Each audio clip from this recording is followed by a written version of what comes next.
icône intemporelle de la chanson française, Dalida incarne l'art de conquérir le monde par la voix, le charme et l'émotion. De son cœur natal à sa gloire planétaire, cette biographie retrace son parcours extraordinaire, de ses premiers pas sur scène jusqu'à sa légende posthume. 1. Origine et début née au Caire dans une famille italienne venue de Calabre, Dalida grandit au sein de l'artisanat et de la musique. Son père jouait du violon à l'opéra local.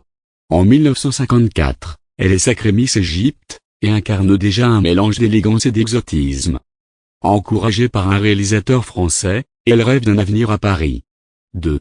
Premier pas à Paris. Arrivée à Paris le 25 décembre 1954, Dalida commence modestement dans les cabarets des Champs-Élysées et à la Villa d'Est.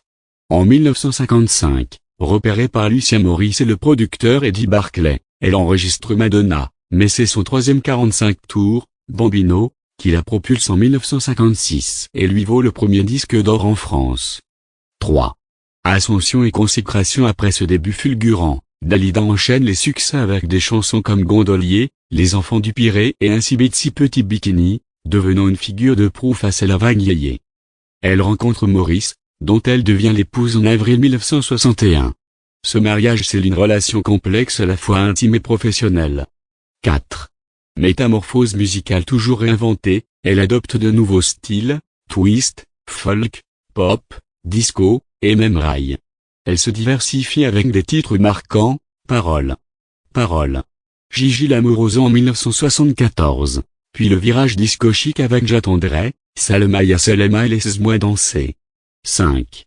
Un destin marqué par la tragédie. Sa vie privée est marquée par des drames. En 1967, son compagnon Luigi Tenco se suicide à l'issue du festival de San Remo, traumatisme qui l'amène à une tentative de suicide. Son mari Lucien Maurice se donne la mort en 1970, suivi en 1983 par Richard Chanfray. Dalida sombre alors progressivement dans la dépression, malgré ses ventres-corps. 6.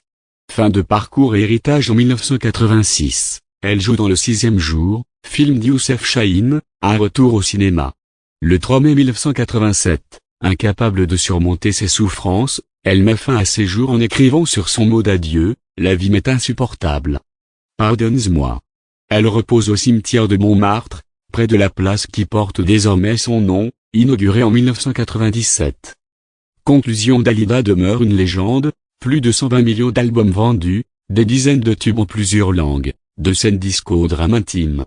Sa vie, un équilibre fragile entre gloire et tourment, fascine encore aujourd'hui artistes et fans. Sa voix unique, ses émotions et sa mémoire vivront tant que l'on chantera à mourir sur scène. Il venait d'avoir 18 ans. Ou Parole. Parole.